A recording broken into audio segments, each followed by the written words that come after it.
The afternoon Linda burned her palm rescuing a letter from the flames, she didn't yet know the elegant woman standing across from her, Jennifer Simmons, wife of CEO William Jackson, had once paid her mother to disappear. All Linda knew was the searing pain as she snatched the burning paper from the fireplace, Jennifer's cold eyes watching without offering help. "Clumsy little fool," Jennifer hissed, adjusting her diamond bracelet. "That's exactly why servants shouldn't touch things that don't concern them." Linda clutched the half-charred letter to her chest, her hand throbbing. She didn't cry. She'd learned long ago that tears only fed people like Jennifer. Instead, she whispered a promise to herself. "When the truth finally comes out, and it will, I won't use it like a weapon. I'll use it to heal." She had no idea that truth would rewrite every power dynamic in the Jackson mansion. Linda's journey to that revelation didn't start in the Jackson mansion. It started in a crumbling house on the edge of the city, where a little girl was learning to be brave. If you're watching or listening and you're ready to enjoy this story, click subscribe and the notification icon, because tomorrow I will be giving you another story just as interesting as this one, and you don't want to miss it. Now let us begin. The Riverside district smelled of dampness and desperation, cracked walls weeping with mold, roofs patched with tan and prayer, smoke from cheap stoves curling through narrow alleys like ghosts. It was the kind of neighborhood people escaped from or died in.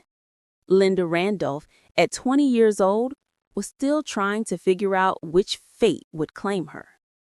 "Mama Thelma, I'm home," Linda called out, pushing through the warped door of their 2-room rental. The hinges groaned in protest. Her grandmother's voice drifted weakly from the bedroom. "Did you eat today, child?" Linda lied with a smile.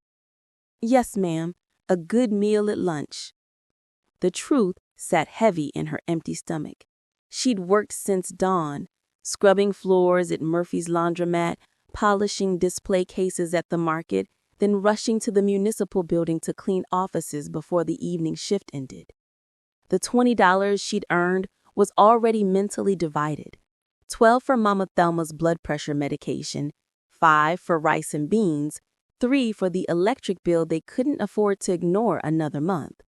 That left nothing for things like Linda's lunch. She knelt beside her grandmother's bed, gently adjusting the thin blanket. Mama Thelma's ground skin had taken on a grayish cast, her once strong hands now trembling with each breath. The woman who'd raised Linda after her mother, Grace, died had carried her through childhood on shoulders that seemed unbreakable. Now those shoulders couldn't even lift a cup of water without help. "You work too hard," Mama Thelma whispered, her cloudy eyes studying Linda's face. "Your mama wouldn't want this for you." "Mama wanted me to be strong," Linda said softly, squeezing the weathered hand. "And you taught me how." Every night, Linda knelt by the window that overlooked the alley and prayed for not wealth or luxury, but for better days, for enough, for her grandmother to see one more spring, and for her secret dream, the one she'd carried since she was 12, to one day open a small bakery called Grace's Bread, where the smell of fresh rolls would honor her mother's memory and feed people who knew what hunger felt like. It was a fragile dream, she knew, but she carried it anyway. The following Tuesday morning, Linda waited at the bus stop with her cleaning supplies bundled in a worn canvas bag. The early light cast long shadows across the cracked pavement, and 2 women stood nearby, their conversation floating toward her on the cool breeze. "I heard the Jackson estate is looking for a housemaid," the first woman said, her voice carrying that distinctive tone of gossip wrapped in concern. "William Jackson, the CEO? That's real money. Why would they need to hire?" "Last girl quit. Couldn't take it." The first woman leaned closer. "They pay well, very well, but the wife is impossible, Jennifer Simmons. You know the type. Designer everything, ice in her veins. Linda's pulse quickened. Real money meant medicine, without choosing between pills and food. It meant fixing the roof before the next rain. It meant breathing room. She approached the women, her voice polite but urgent. "Excuse me, ma'am. Did you say the Jackson estate is hiring?"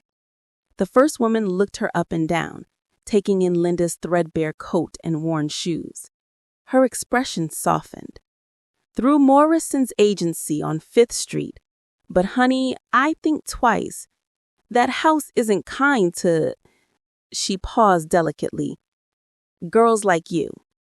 Linda understood the unspoken words. Poor girls, black girls, girls with nothing. "Thank you," Linda said quietly. "I'll think about it." She didn't think. She went straight to Morrison's agency. 3 days later, Linda stood in Mama Thelma's doorway wearing the only decent dress she owned, a navy blue number she'd found at Goodwill and mended carefully. The agency had called that morning. She'd gotten the job. "I got the job," Linda said, trying to keep the nervous tremor from her voice. "At the Jackson estate. The pay it's more than I make in a month from all my other work combined." Mama Thelma struggled to sit up. Her face creased with worry. "Rich homes have gold walls but cold hearts, Linda. I've cleaned enough of them to know." Linda knelt beside the bed, taking her grandmother's hands. "Maybe they'll see how hard I work and treat me kindly. Maybe it'll be different." The old woman's eyes held decades of wisdom Linda hadn't yet earned. "Different? Baby, rich folk don't see us at all. We're just hands that clean their messes." She squeezed Linda's fingers. "But you got your mama strength. If anyone can survive that world with their soul intact, it's you. I'll make you proud. You already do. Every single day." The taxi, a luxury Linda would never have afforded if the agency hadn't arranged it, pulled through the iron gates of the Jackson estate just before noon. Linda's breath caught. The mansion rose before her like something from a magazine she couldn't afford to buy. Towering white columns, windows that sparkled like captured sunlight, manicured gardens that probably cost more to maintain than her entire neighborhood's annual income. Through the massive entranceway, she glimpsed crystal chandeliers and marble floors so polished that they looked like still water. A uniformed butler met her at the servants' entrance, a side door that made clear which world she belonged to. He was elderly, his dark face kind but carefully neutral. "Linda Randolph?" he asked. "Yes, sir." "Harold, head butler. Mrs. Simmons will see you in the main hall." He studied her for a moment, something like pity flickering across his features. "A word of advice. Say, 'Yes, ma'am,' work quietly, and never presume you're part of the conversation." Before Linda could respond, a woman appeared in the doorway behind him. Jennifer Simmons was stunning in that way expensive things are often. Elegant dress that probably cost more than Linda's yearly rent, auburn hair styled in perfect waves, jewelry that caught the light with deliberate brilliance. But her smile, while polished, held no warmth. It was the kind of smile that appraised rather than welcomed. "So, you're the new girl," Jennifer said, her voice cultured and sharp as cut glass. "You'll find we expect perfection here. No mistakes, no excuses, no familiarity. Understood?" Linda curtsied instinctively, something Mama Thelma had taught her years ago. "Yes, ma'am. I'll do my very best." Jennifer's gaze traveled slowly from Linda's carefully mended dress to her worn but polished shoes, each second of scrutiny feeling like a test Linda hadn't studied for. "We'll see," Jennifer said finally, then turned on her heel, dismissing Linda with a gesture. As Harold led her to the servants' quarters, Linda caught a glimpse of a man standing by the grand staircase, tall, distinguished, wearing a suit that probably cost more than her grandmother's medical bills. William Jackson, She assumed he didn't look toward her. She was already invisible. Linda gripped her bag tighter and whispered a prayer. Let me keep my heart soft, even here. She had no idea she just walked into her destiny. Linda's room was barely larger than a closet, a narrow bed, a small dresser with a cracked mirror, and a window that overlooked the servants' courtyard. But after sharing a drafty two-room house in Riverside, it felt almost luxurious to have a space entirely her own. She didn't have long to settle in. "Linda," Harold's voice called from the hallway at dawn. "Mrs. Simmons wants the dining hall prepared for breakfast, and she's particular about the silver." The Jackson mansion revealed itself in layers that first week.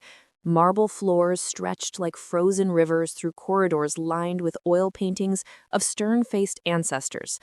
The grand dining hall could seat 20 beneath a chandelier that glowed like trapped stars, each crystal prism catching light and scattering it across walls papered in silk. Every surface gleamed with a kind of cleanliness that required constant, invisible labor. Linda met the other staff quickly. Harold, the elderly butler she'd met on arrival, ran the household with quiet efficiency.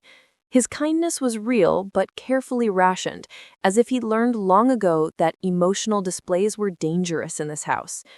Then there was Rosa, the cook, a round-faced woman in her 40s whose nervous energy filled the kitchen like steam from her pots. She pulled Linda aside the second morning, her voice dropping to a whisper. "Never speak unless spoken to," Rosa warned, glancing toward the door as if Jennifer might materialize from thin air. "And even then, keep your answers short. Mrs. Simmons doesn't like staff who have opinions." "I'm just here to work," Linda assured her. Rosa's expression held pity. "Baby, working hard won't save you. I've seen 3 girls come through here in 2 years. None lasted more than 6 months. Mrs. Simmons has a way of—" She trailed off, shaking her head. "Just keep your head down." Linda soon understood what Rosa meant. Jennifer found fault the way some people found loose change, constantly, relentlessly, as if it were her purpose.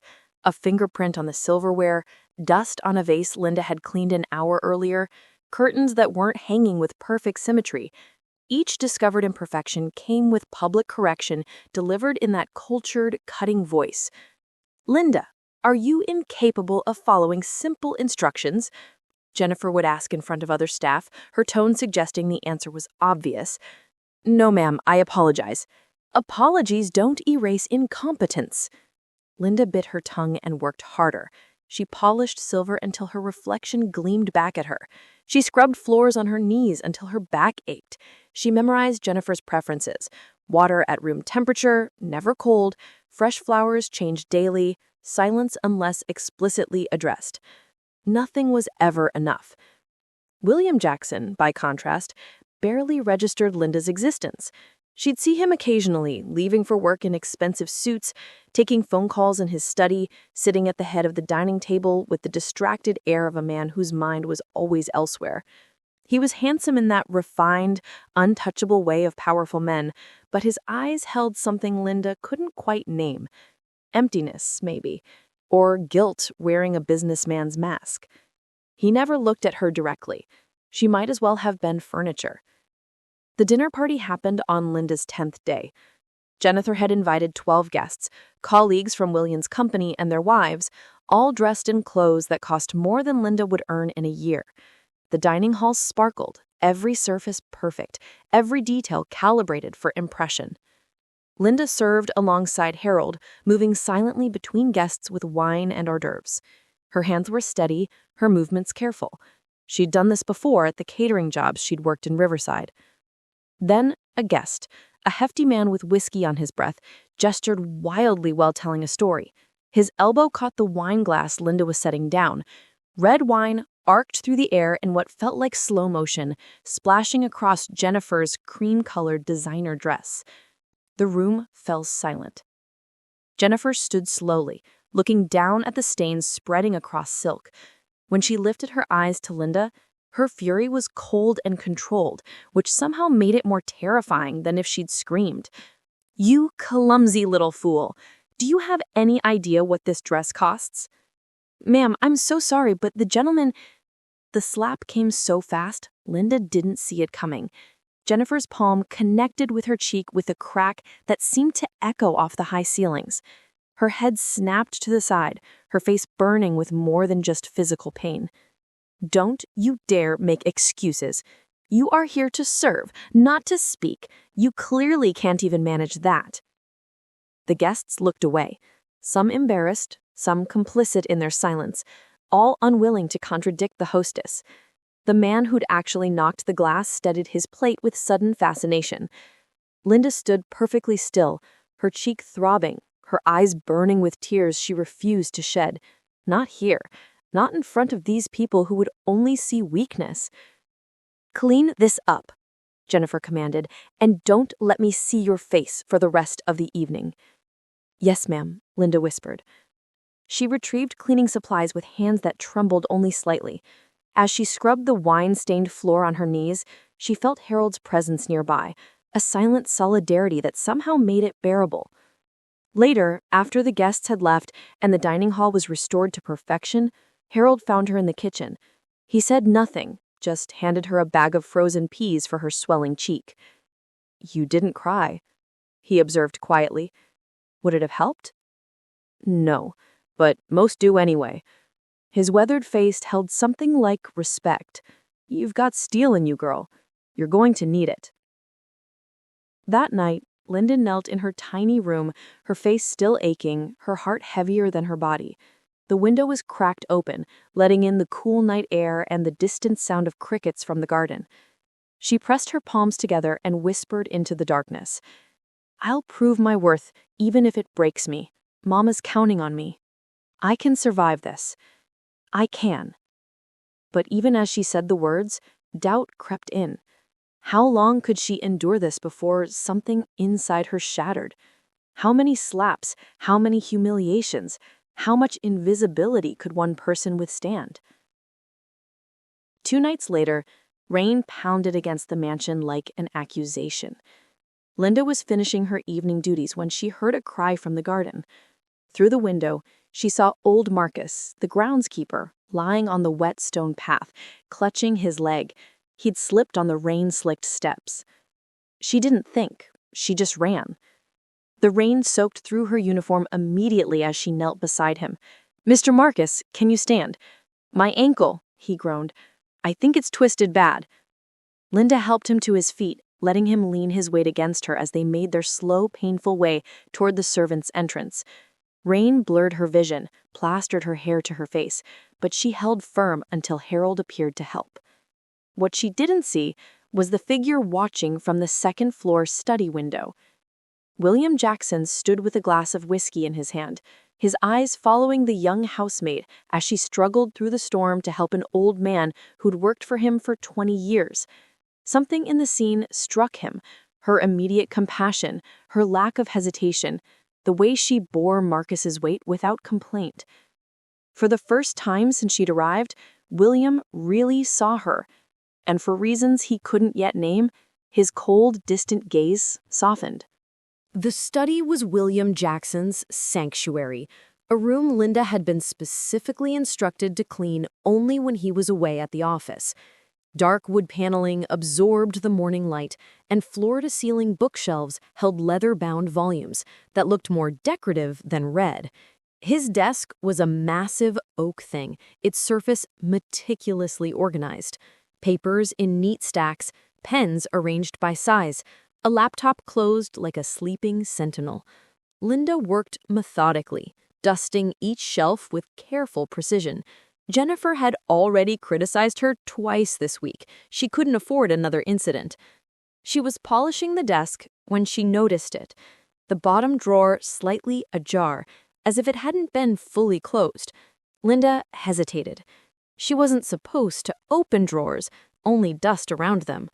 But the gap bothered her professionally. If Jennifer came through and saw it, she pulled it open just enough to close it properly.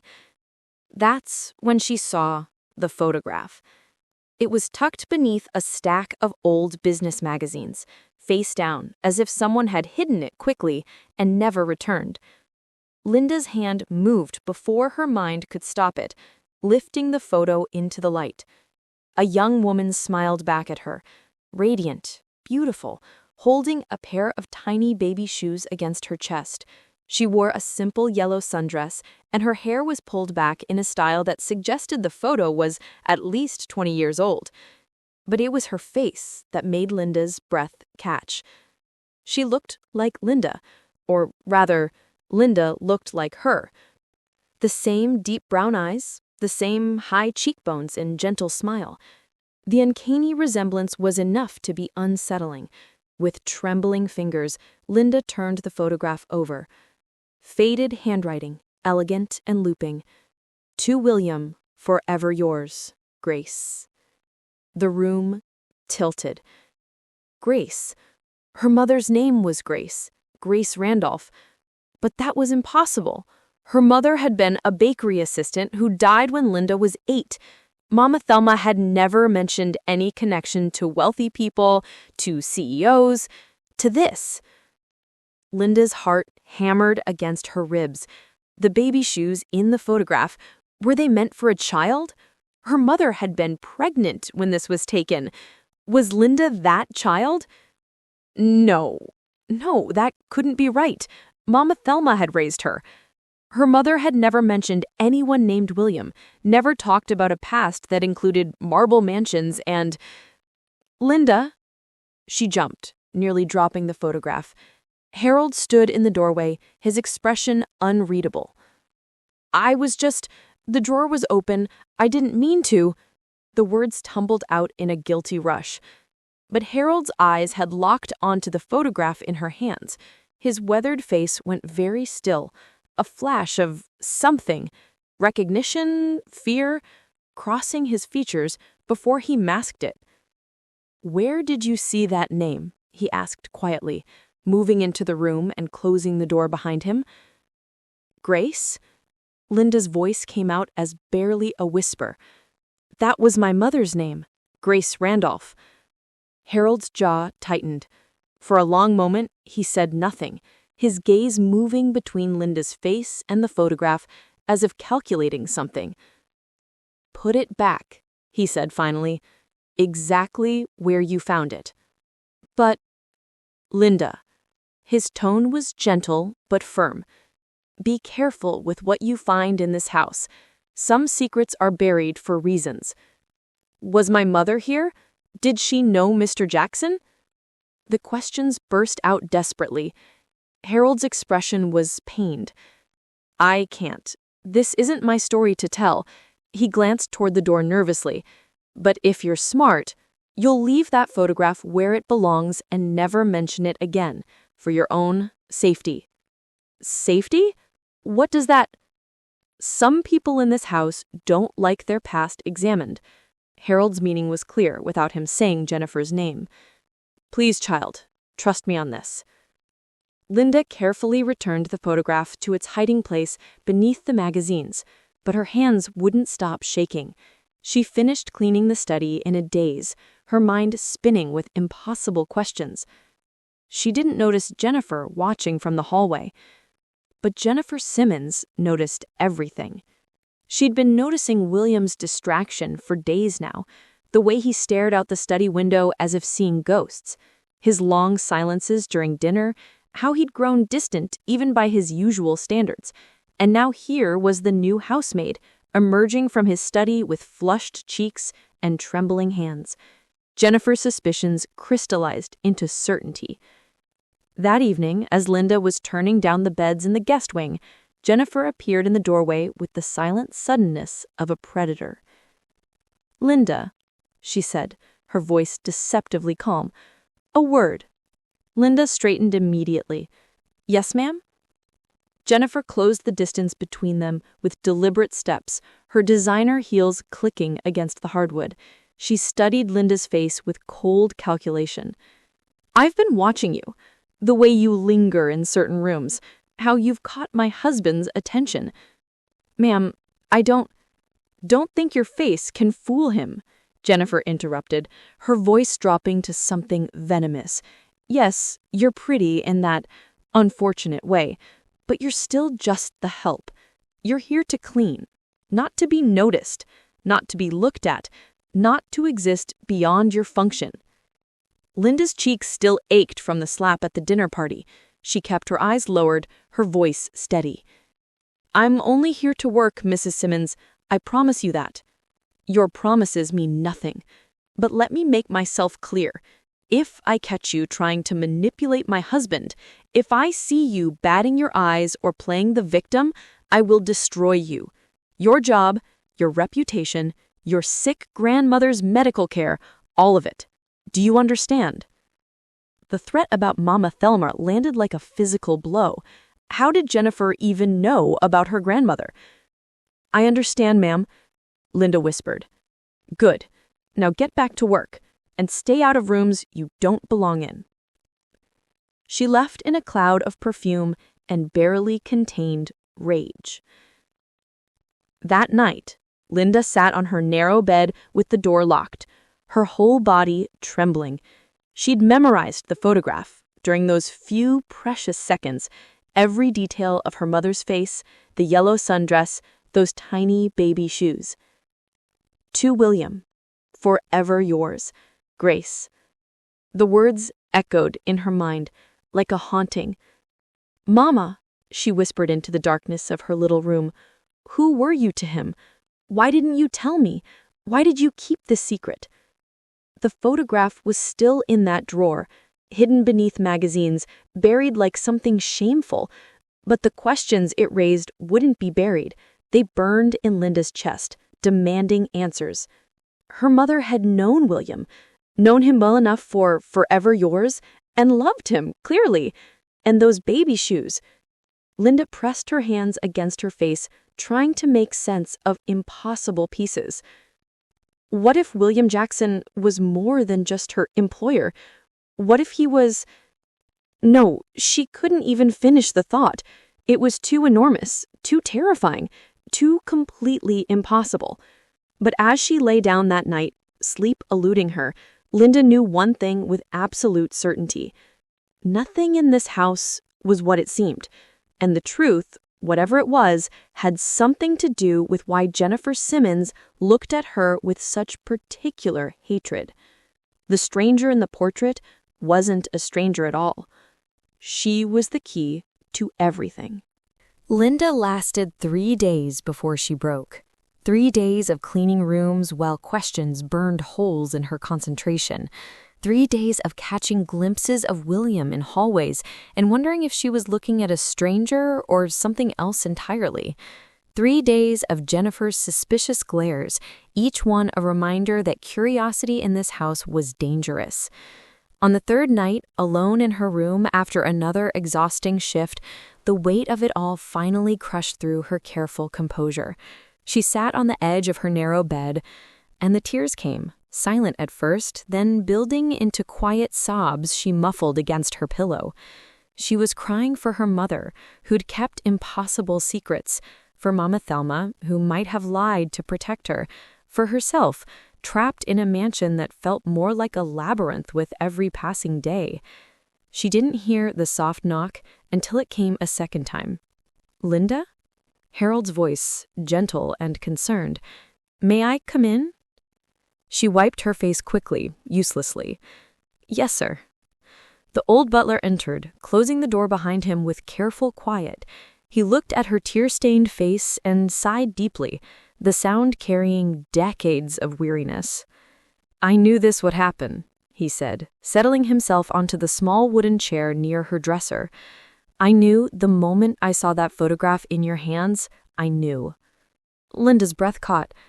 "Mr. Harold, Let me speak, child." He held up a weathered hand. "I've been carrying this burden for 23 years. Maybe it's time someone else knew the truth."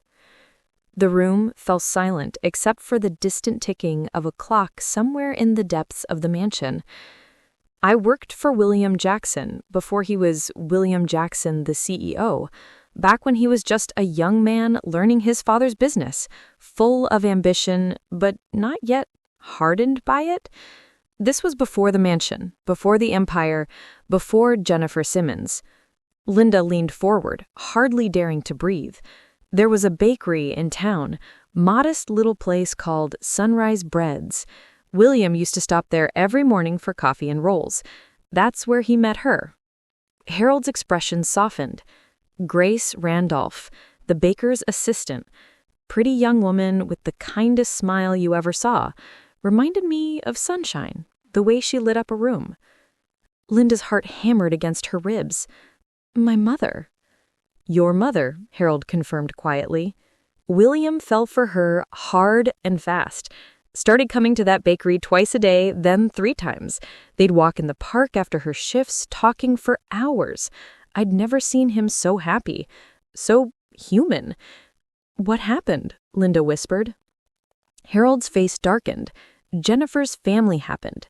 The Simmons were old money, the kind that came with expectations and business connections William's father desperately wanted. An arranged marriage was suggested. William refused at first. He told his father he loved Grace, that he was going to marry her regardless of their plans. But he didn't. No. Harold's voice carried old pain. One day, Grace disappeared. Just gone. No goodbye, no forwarding address, nothing. William searched everywhere, sent letters to every address he had. They all came back undelivered. It broke something in him. After 6 months, he stopped searching and agreed to marry Jennifer. Linda's hands clenched in her lap. What really happened to my mother? Harold met her eyes directly. Rumors whispered that Jennifer's family paid Grace off, a substantial sum to disappear and never contact William again, enough money to start over somewhere far away. He paused. But I don't think Grace took it willingly. I think they made it clear that staying would be dangerous for her. She was pregnant. Linda said the words scraping out of her throat. I suspected as much when I saw you, he admitted. You have her face, and his eyes, if you look close enough, that stubborn set to them when you're determined. A chill ran through Linda. Does he know? Does Mr. Jackson know about me? I don't believe so. If Grace reached out to tell him, the message never arrived. And Jennifer?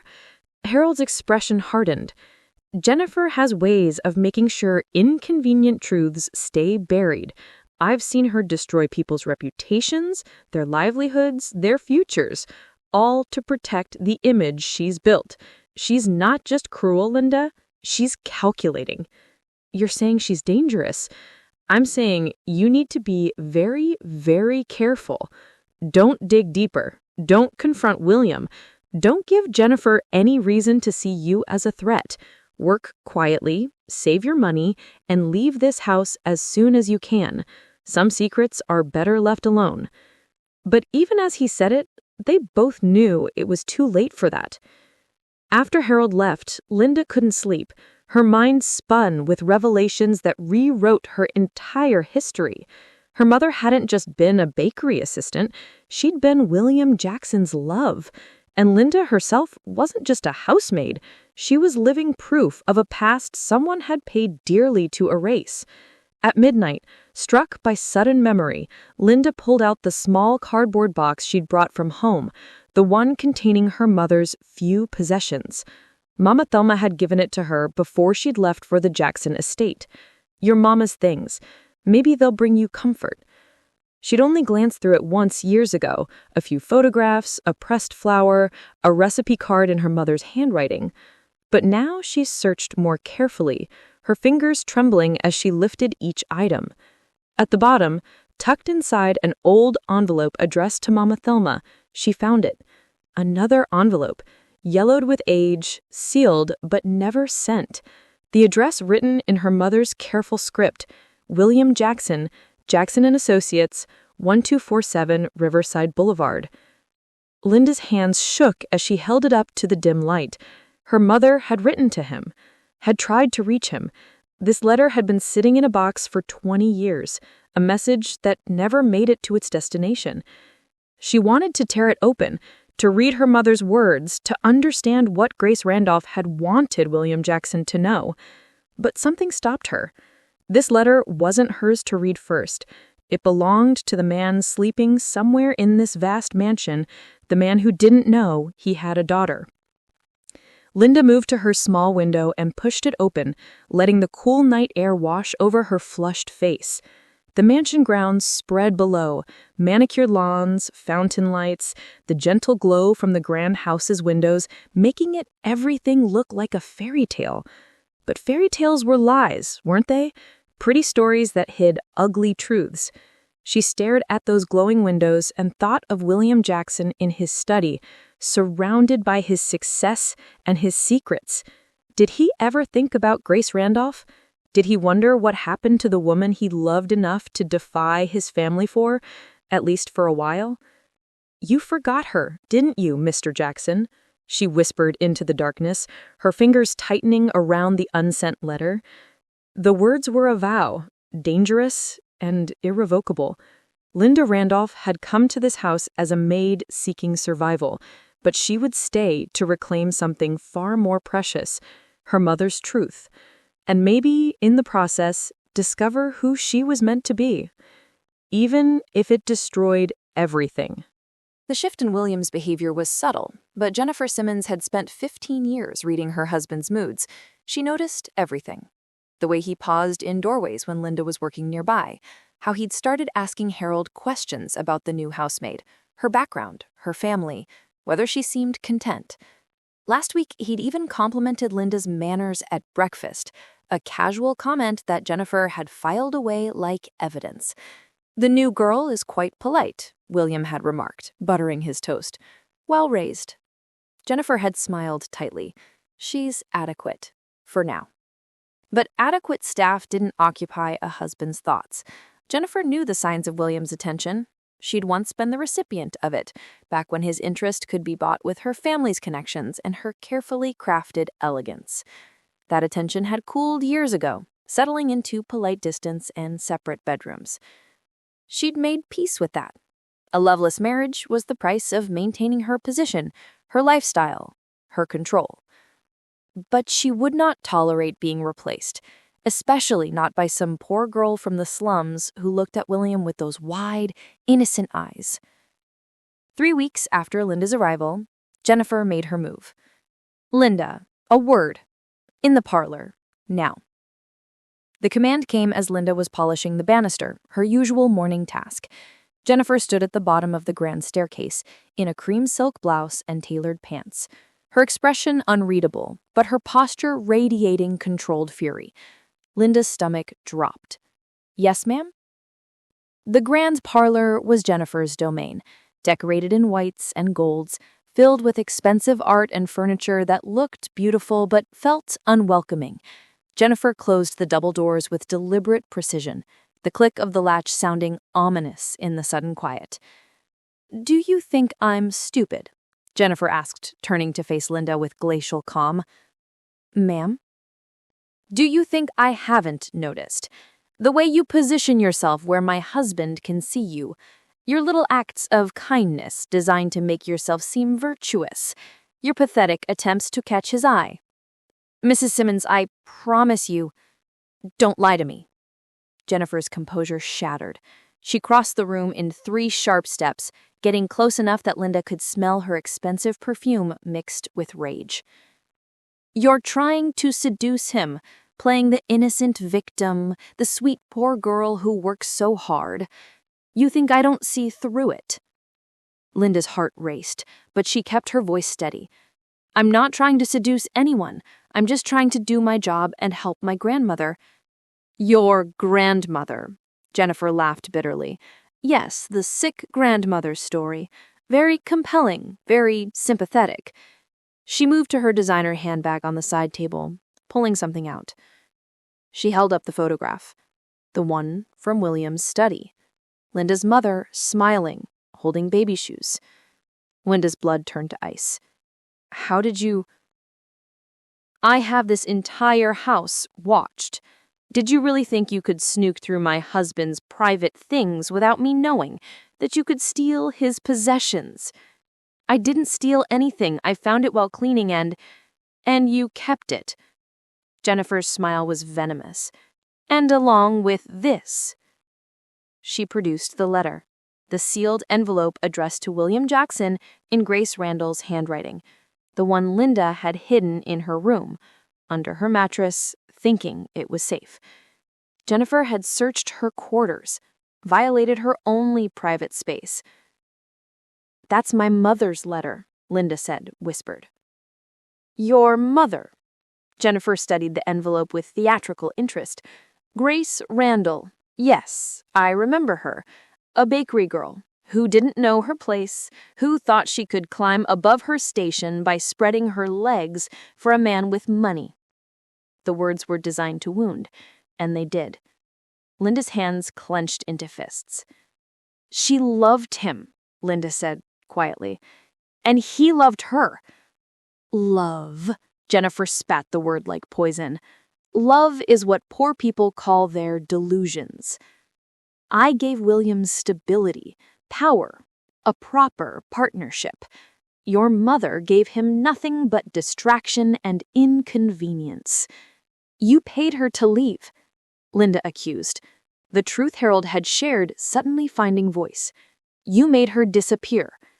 Jennifer's eyes flashed with something. Not denial, but pride.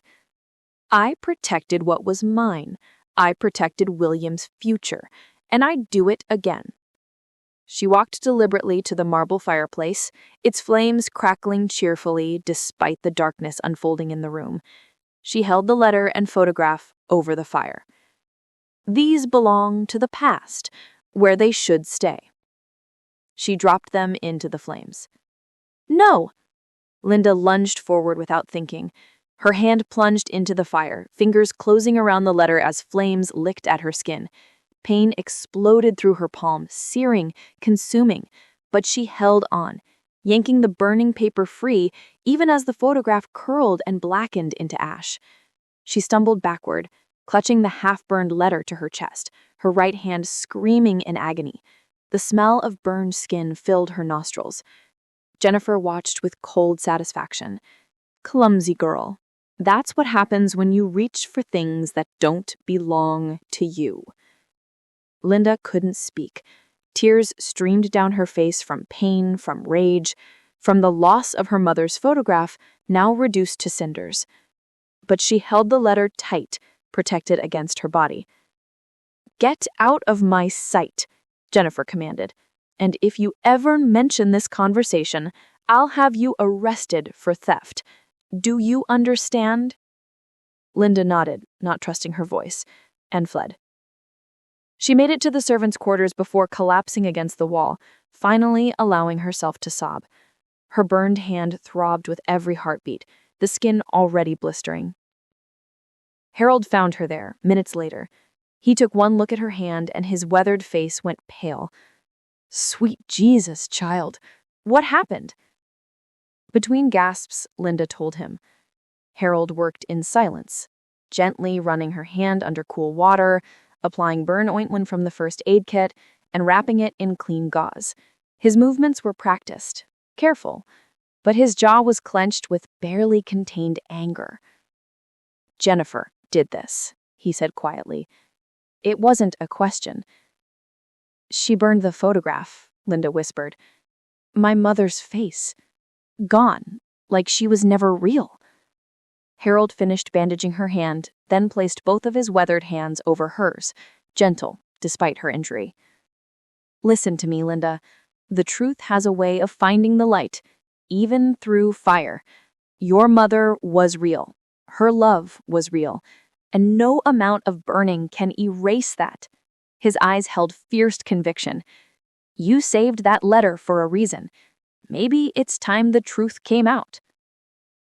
William found them in the kitchen that evening.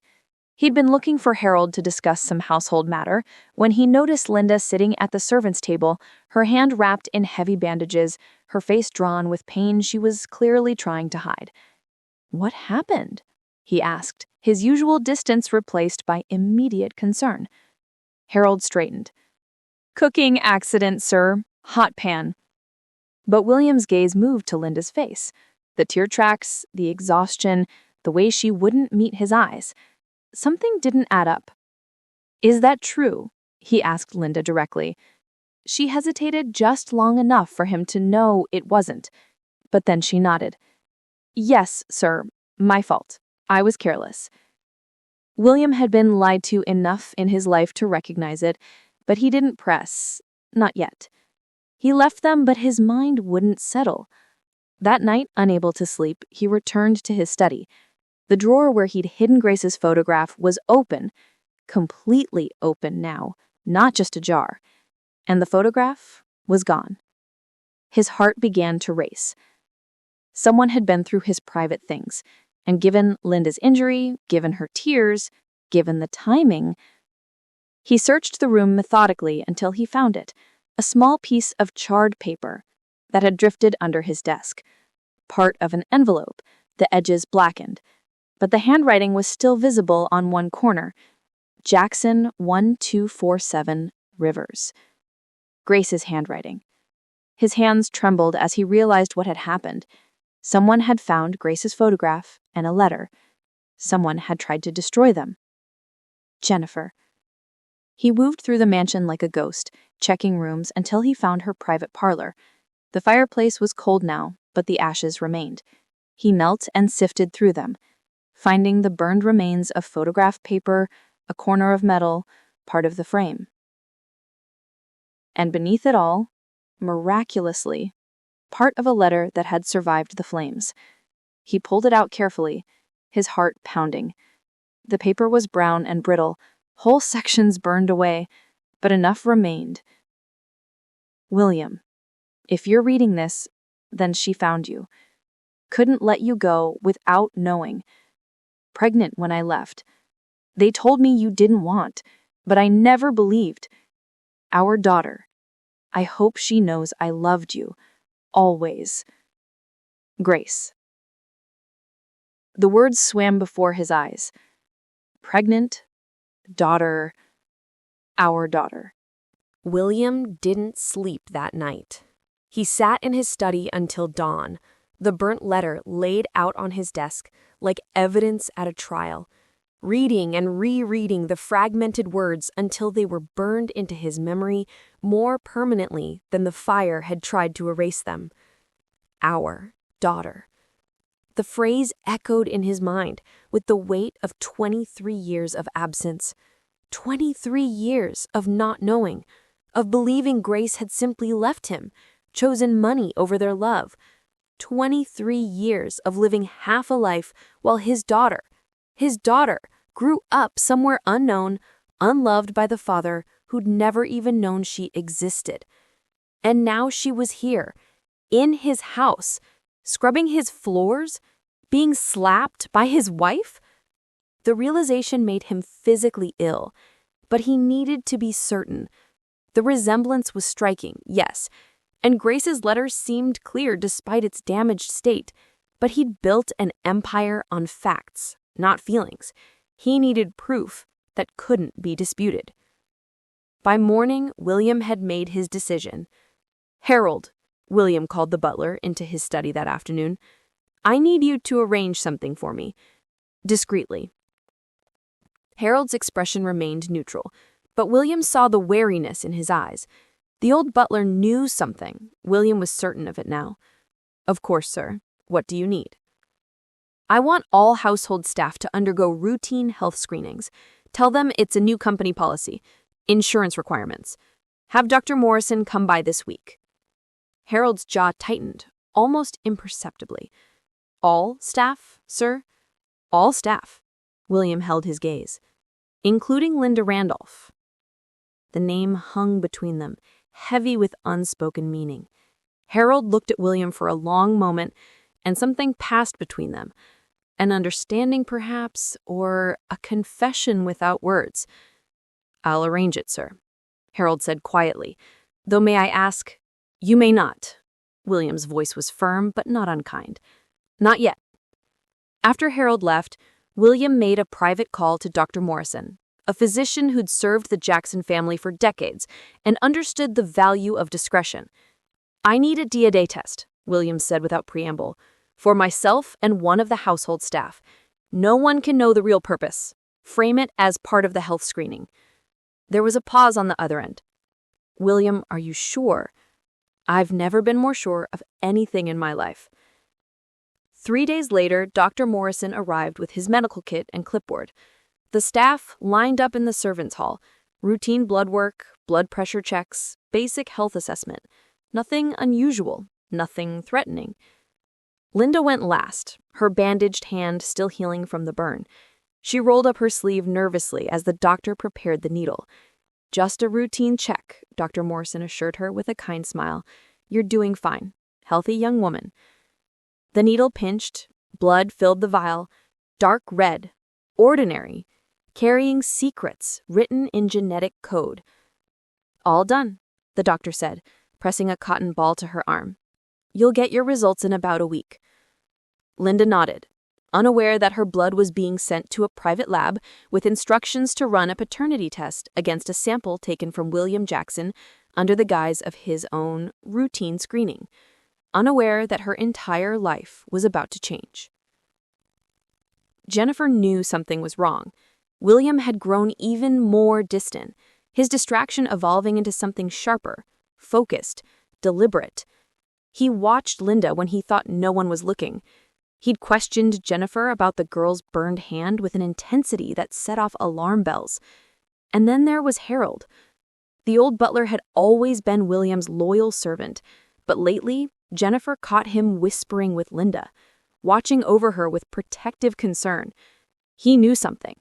And if Harold knew, then William might know, or might soon discover. No, that couldn't happen. Jennifer cornered Harold in the wine cellar, where no one would overhear.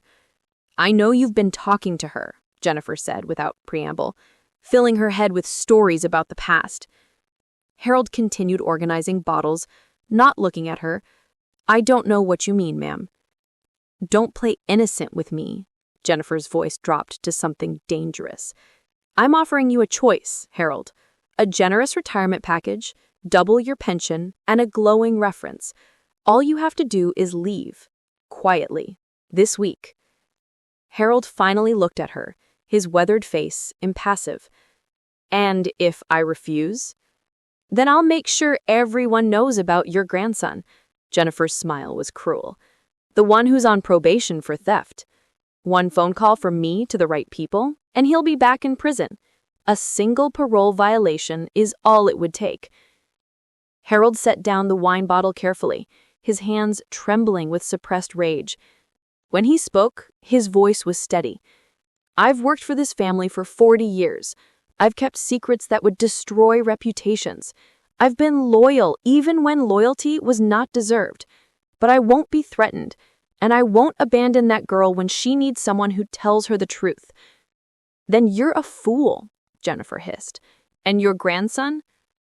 We'll manage, Harold's voice was firm. Because, unlike you, ma'am, I've taught my family that integrity matters more than safety. Now, if you'll excuse me, I have work to do. He walked past her, leaving Jennifer alone in the wine cellar, her threats hollow and her control slipping. The call came to William's private line on a Tuesday morning. Mr. Jackson, this is Dr. Morrison. I have your results. William's hand tightened on the phone. And it's a positive match, 99.8% probability of paternity. William, the doctor's voice softened. She's your daughter. The office seemed to tilt. William sat down heavily in his leather chair, the phone pressed to his ear, hearing but not processing the doctor's continued words about genetic markers and statistical certainty. 99.8. Linda Randolph was his daughter, Grace's daughter, their child. The child he'd never known existed. The child who'd grown up in poverty while he lived in luxury.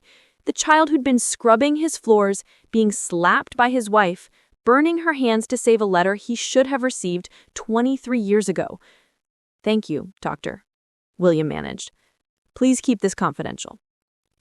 He hung up and sat in silence, the weight of revelation crushing the air from his lungs. That evening, William found Jennifer in her private sitting room, flipping through a fashion magazine. We need to talk, he said, closing the door behind him. About Grace Randolph. And the letter you burned in the fireplace last week. Jennifer's mask slipped for just a second. Shock, then fear, then defiant rage. I don't know what... Don't! William's voice cut through her denial, like steel. I found the ashes. I pieced together enough of the letter to know, and I had a DNA test done. The color drained from her face. You had no right. Linda is my daughter. The words came out raw, devastating. My daughter, Jennifer. Grace was pregnant when she left. You knew, didn't you? Jennifer stood, her hands shaking. I did what I had to do. Your father was dying. The company was struggling, and my family's investment was the only thing that could save it. You would have thrown everything away for some bakery girl? She was pregnant with my child. She was a distraction. Jennifer's composure shattered completely. Yes, I knew. My mother paid her to leave town. We made it clear that if she contacted you, if she ever came back, we'd make sure she and her child suffered. And yes, I've known who Linda was since the day Harold hired her. William stared at his wife as if seeing her for the first time. You knew. You've known all along, and you let me... His voice broke. You let me treat my own daughter like a servant? Let me ignore her. Let me miss 23 years of her life. I protected this family, Jennifer screamed. I protected your reputation, your company, your future. You stole my daughter from me. William's voice was quiet now. Deadly. You stole decades of fatherhood. You destroyed Grace. You nearly destroyed Linda. All for what? Money? Status? Jennifer's face crumbled. I did it for you, for us. There is no us, William said coldly. There never really was there?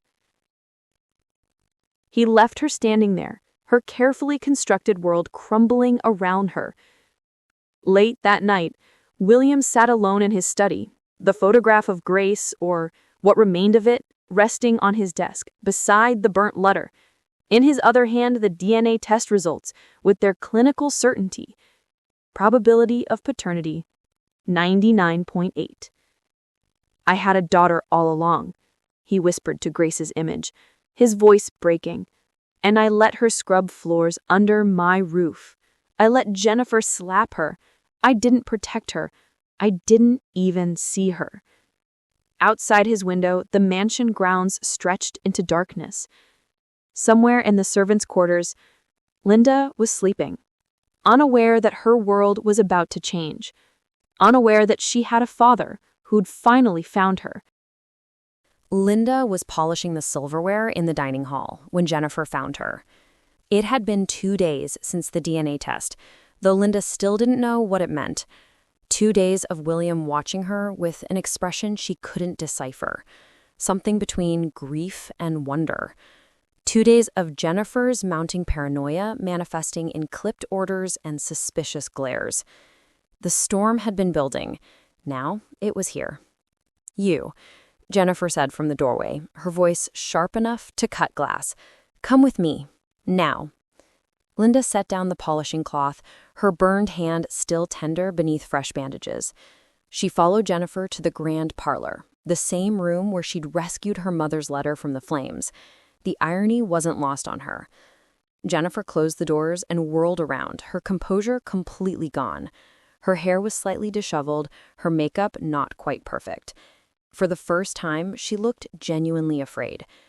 What did you tell him? Jennifer demanded. I don't know what you... Don't lie to me. Jennifer crossed the space between them in 3 sharp strides. William's been asking questions, looking at you differently. That doctor's visit wasn't routine, was it? What did you do? Her heart raced, but something had shifted in her since the fire, since Harold's encouragement, since realizing that her mother's truth deserved to be known regardless of the consequences. I didn't do anything, Linda said steadily. I'm just trying to survive in a house where I'm treated like I'm invisible one moment and dangerous the next. You are dangerous. Jennifer's voice rose to something desperate. You're a threat to everything I've built. But I'm warning you, if you ever tell him what you found, If you ever speak about that photograph, or that letter, or your pathetic mother's lies, I will destroy you. Your grandmother will lose her medical care. You'll never work in the city again. I will make sure you have nothing." Linda felt something inside her strengthen. She thought of her mother, paid to disappear. She thought of Mama Thelma, working herself to exhaustion. She thought of all the silent, invisible people who'd been threatened into compliance by people like Jennifer Simmons. "No," Linda said quietly. Jennifer blinked. "What?" "I said no. I'm not afraid of you anymore, Mrs. Simmons. You can threaten me all you want, but the truth is already out there, and the truth doesn't need my permission to exist. You little—" The parlor doors opened. William stood in the doorway, still in his suit from work, holding a manila folder. His face was calm, but his eyes held something Linda had never seen before, a kind of devastated determination. "That's enough, Jennifer," he said quietly. Jennifer spun around, her face going pale. "William, this doesn't it concerns me more than anything ever has." He stepped into the room, closing the doors behind him. His gaze moved to Linda, and something in his expression made her breath catch. "Linda, I need you to stay, please." Linda nodded, unable to speak. William turned back to his wife, holding up the folder. "I have the DNA results." The silence that followed was absolute. Jennifer's face cycled through emotions too quickly to track. Shock, fear, rage, calculation. "DNA results? What are you talking about?" "She doesn't need to tell me anything, Jennifer." His voice was eerily calm. "I already know. Linda is my daughter, Grace's daughter, the child you made sure I never knew existed." The words hung in the air like a detonation. Linda's knees weakened, her vision tumbled. Daughter? His daughter? The truth she'd suspected but never dared fully believe, now spoken aloud in a voice that made it undeniably real. "That's ridiculous," Jennifer said, but her voice cracked. "You can't possibly 99.8% probability of paternity." He opened the folder, holding up the clinical report. "It's right here. Scientific fact. She's mine. She's been mine all along, and you knew." Jennifer's mask shattered completely. "I did it for you," she screamed, all elegance abandoned. "Your father was dying. The company was collapsing. My family saved you, William, saved everything you have. And all I asked was that you let go of some insignificant girl who would have dragged you down." "She was pregnant." William's composure finally cracked, his voice rising. "Grace was carrying my child, and you paid her to disappear. You threatened her. You stole 23 years from me." "I gave you an empire," Jennifer shot back. "I gave you status, connections, stability. What did she give you? Nothing but distraction and weakness." "She gave me a daughter." The words echoed off the high ceilings. "A daughter I should have raised, should have protected, should have loved. Instead, I let her grow up in poverty. I let her work herself to exhaustion. I let you—" His voice broke. "I let you slap her, burn her, treat her like she was nothing." Linda couldn't breathe. Tears streamed down her face, 23 years of questions finally answered in the worst possible way. He was her father. William Jackson was her father.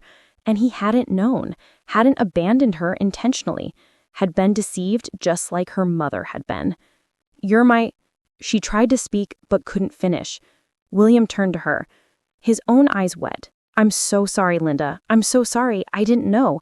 If I'd known—" "If you'd known, you would have thrown everything away." Jennifer's desperation turned vicious. "You would have chosen her over me, over the company, over everything you've accomplished. I saved you from that mistake." "You didn't save me." William's voice was cold now. "You destroyed me. You destroyed Grace, and you nearly destroyed our daughter." "Our daughter?" Jennifer laughed bitterly. "She's not ours, William. She's yours. The product of your foolish romance with a nobody. I've never been her mother. I never wanted to be." "That much is obvious," Linda said quietly, finding her voice at last. They three of them turned to look at her, this girl in a maid's uniform who just discovered she was the heir to everything. "All I ever wanted was respect. Not revenge, Not your position or your money, just to be seen as human. She looked at Jennifer with something like pity. But you never learned how to see people, did you? Just threats and tools and obstacles. You think you've won? Jennifer's face contorted with rage. You think he'll choose you? This isn't about winning, Linda said, tears still flowing. My mother loved him. He loved her. And I'm the proof that loves like that can't be erased no matter how hard you try. William moved toward Linda then, slowly, as if afraid she might disappear. When he reached her, he did something Linda had never experienced from a father. He pulled her into his arms. I failed you. He whispered against her hair, his voice breaking. I failed you and your mother. But I swear to you, Linda, I won't fail you again. Never again. Linda sobbed against his shoulder for her mother, for the years lost, for the father she'd finally found. It wasn't forgiveness yet, but it was a beginning.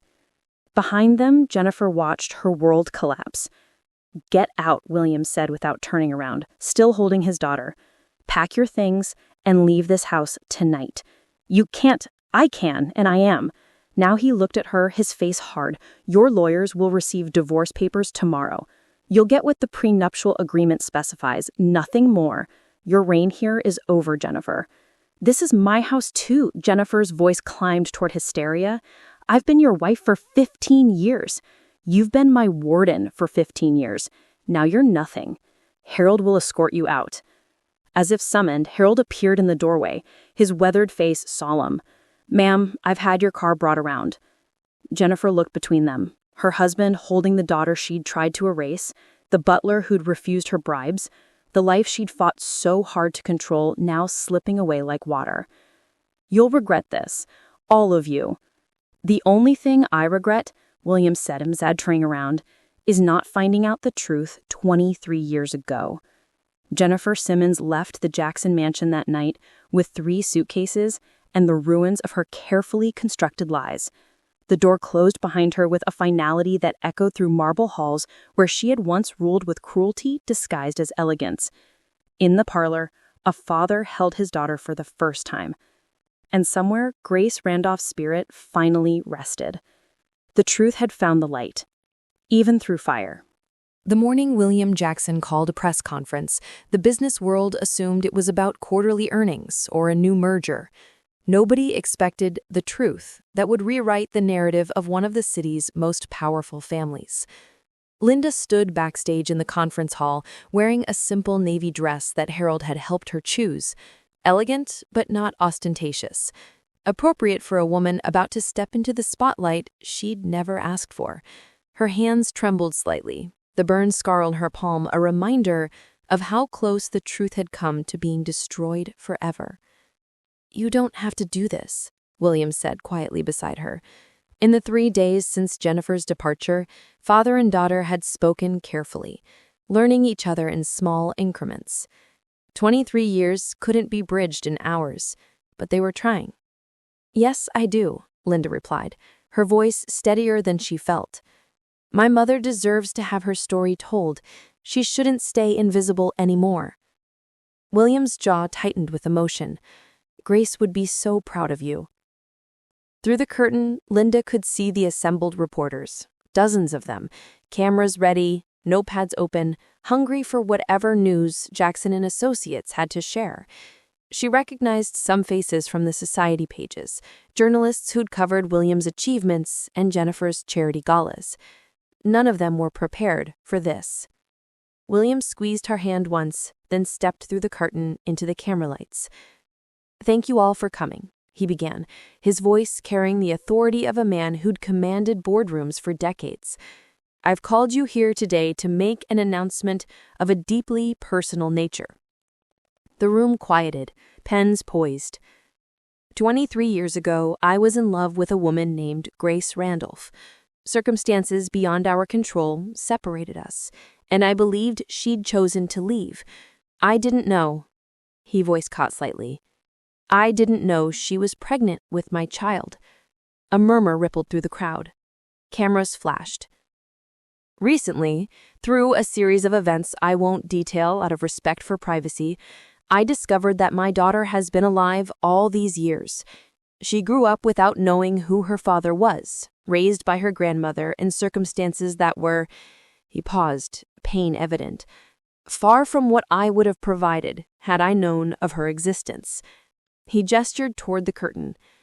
I'd like to introduce you to Linda Randolph Jackson, my daughter. Linda stepped through the curtain into a wall of light and noise. The camera flashes were blinding, the questions immediate and overlapping. Miss Jackson, did you know who your father was? Mr. Jackson, where has she been all this time? What does this mean for the company? Was there a cover-up? William held up his hand, and the room grudgingly quieted. I'm stepping down as CEO of Jackson & Associates, effective immediately, he announced. The room erupted again, but he spoke over them. I'm naming Linda as my successor. She will assume leadership of the company with the full support of the board of directors. The shock was palpable.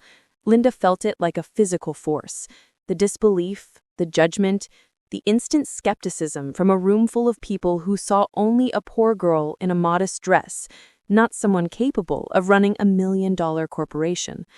A reporter in the front row stood. Miss Jackson, with all due respect, your daughter has no business experience. How can she possibly... My daughter, William interrupted firmly, has more integrity and compassion and her burned hand, he nodded toward Linda's bandaged palm, than most executives I've known possess in their entire bodies.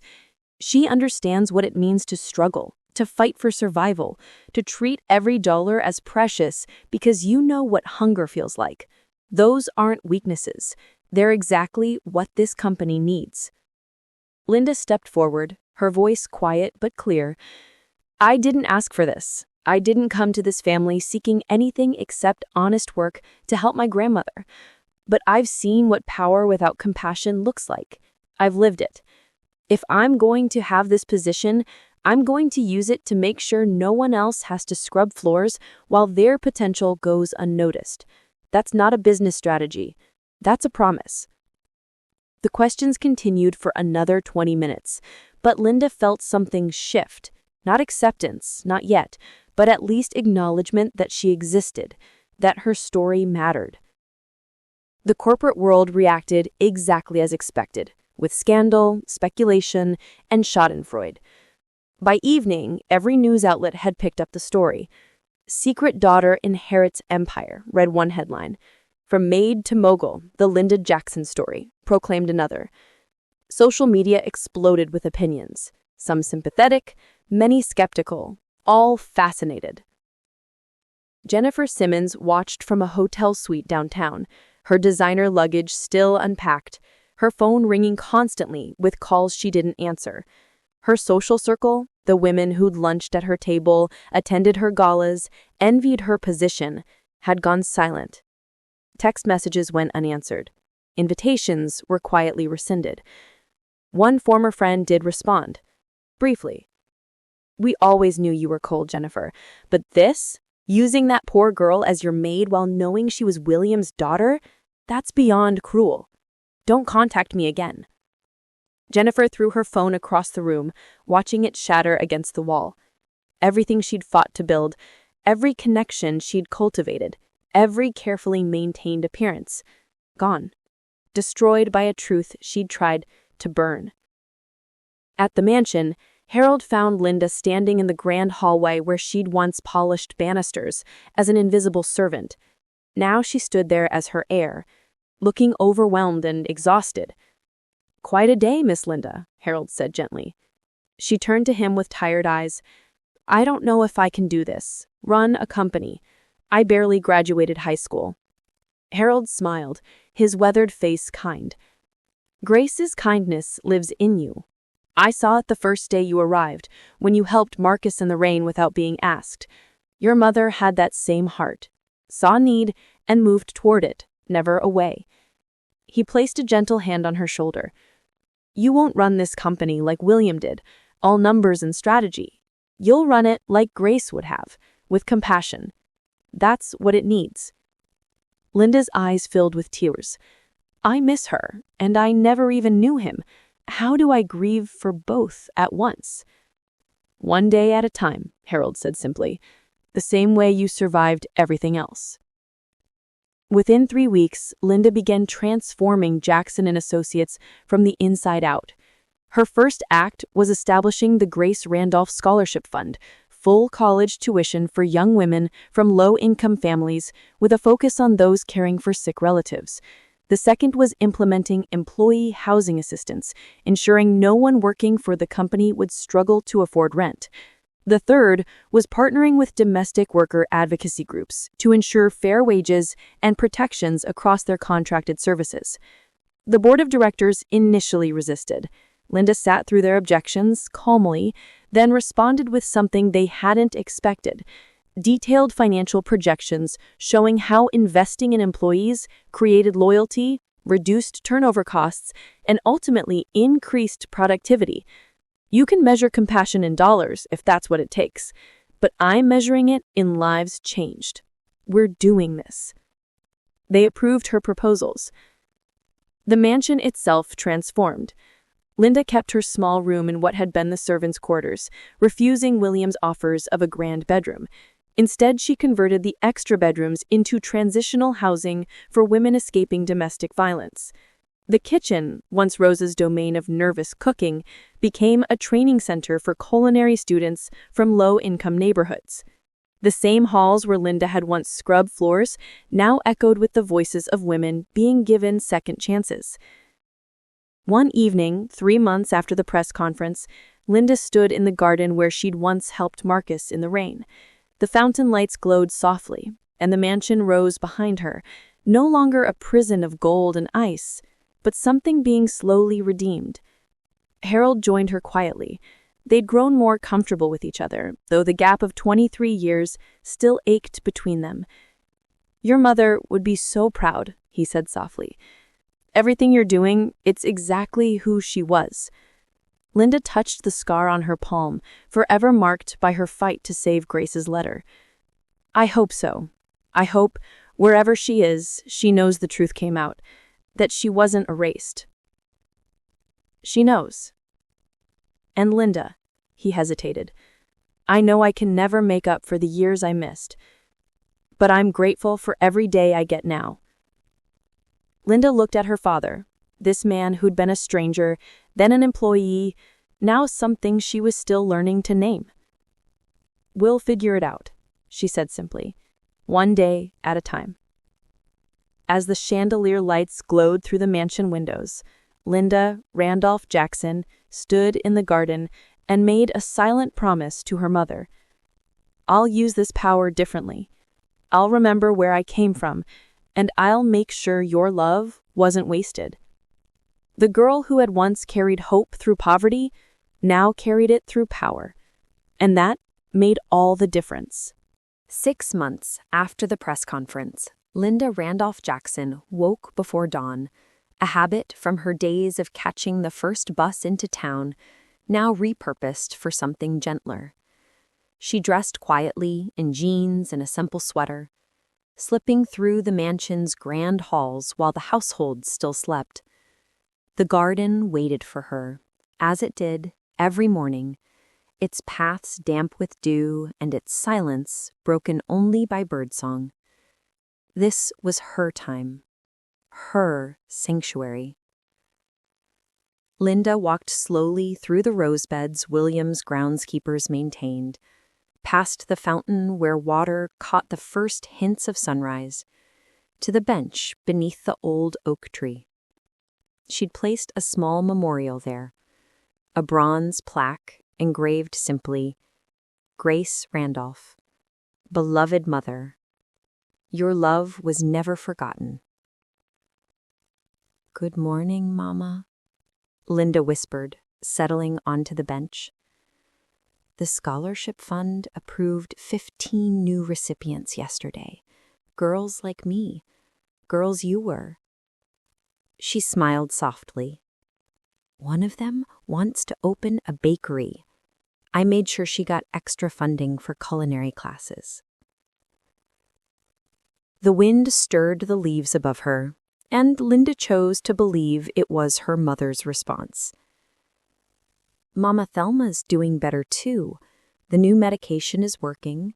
She's got a full-time nurse now, Someone kind who doesn't rush her or make her feel like a burden. She asks about you constantly, still misses you after all these years. Linda's voice caught. I understand why you kept the secret, Mama. You were protecting me, protecting us both. I'm not angry anymore. I just wish. She stopped, emotion tightening her throat. Wished Grace had lived to see this. Wished she could have told her mother that the love story everyone tried to erase had been resurrected, that the daughter no one was supposed to know about was now transforming the empire built on her mother's absence. I forgive you, Linda whispered finally, tears sliding down her cheeks. For every secret, every sacrifice, every lonely night you must have spent wondering if you'd made the right choice. You did, Mama. You kept me safe. And now, I'm strong enough to finish what you started. The sunrise broke fully over the garden, painting everything gold. Linda wiped her eyes and stood, touching the plaque once more before heading back toward the mansion. She had work to do. Every Thursday, Linda drove herself to Riverside, the crumbling neighborhood where she'd grown up. The house she'd shared with Mama Thelma had new tenants now, but the streets were achingly familiar. The same cracked pavement, the same smell of cheap cooking and desperation, the same tired faces of people just trying to survive. But now, Linda came with resources. She'd established a community center in an old warehouse, the Grace Randolph Women's Initiative, offering job training, childcare, and placement services. Women who'd been invisible, who'd cleaned houses or worked factory lines without benefits or respect, could come here and find pathways to better lives. This Thursday, Linda sat across from a young woman named Maria, 19, raising 2 kids alone, working 3 part-time jobs without health insurance.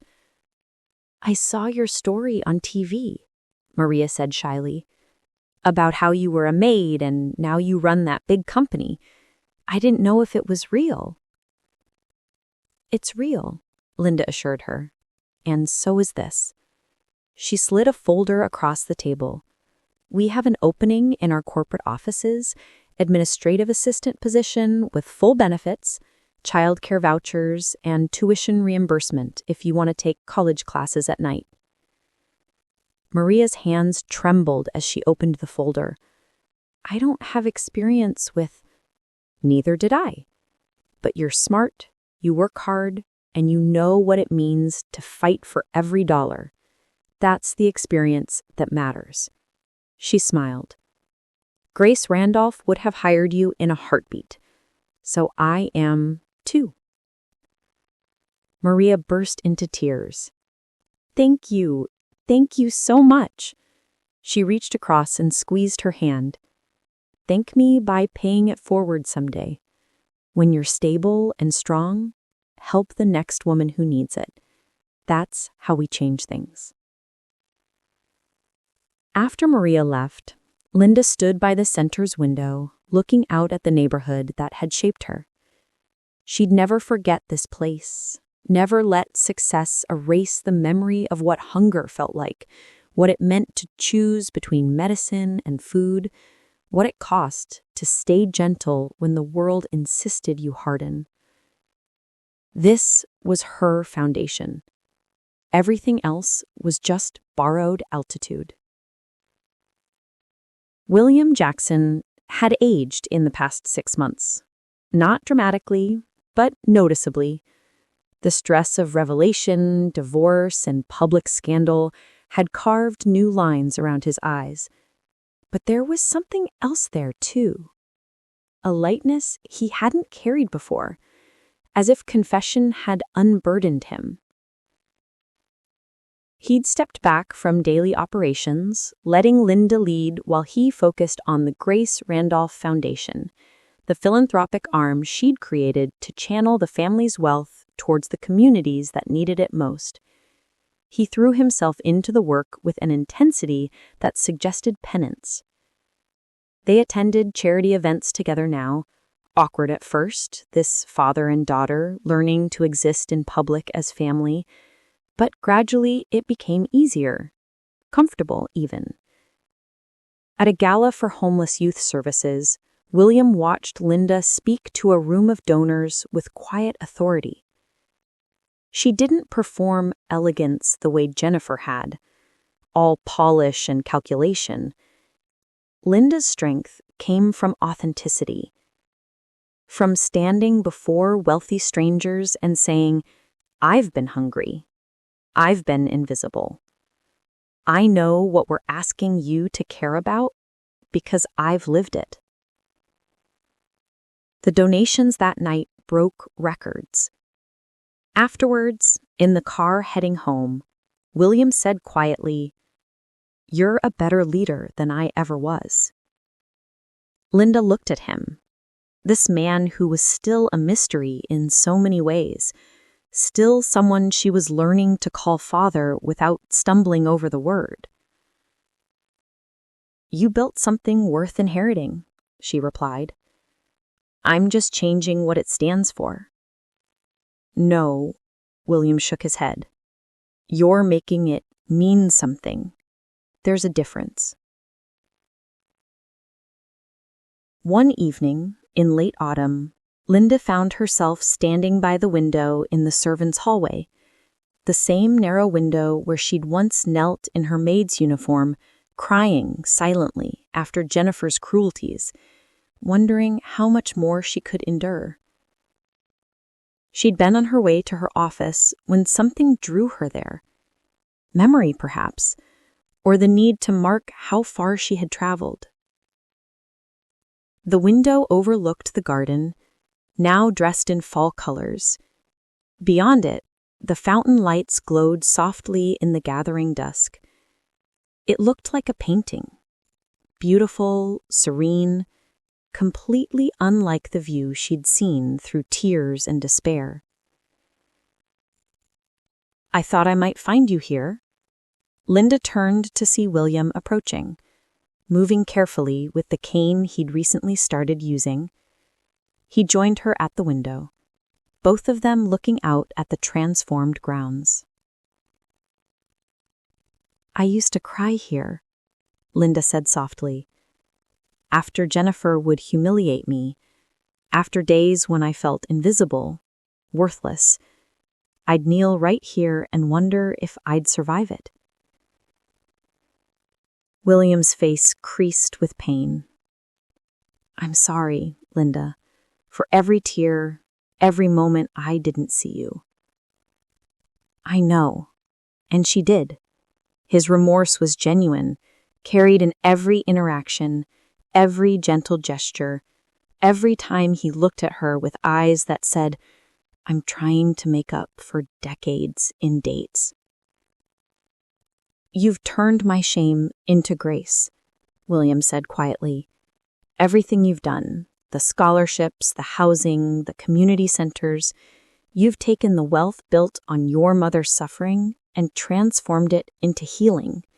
That's redemption I never could have achieved alone." Linda leaned against the window frame, her reflection ghosting in the glass. "I didn't do it for redemption. I did it because I remember. I remember what it feels like to be the help, to be invisible, to have your humanity questioned because you're poor." She turned to face him. "I can't forget that. I won't." "Good," William said firmly. "Never forget. That's what makes you extraordinary." Above them, the mansion's grand chandelier blazed to life as Harold activated the evening lights.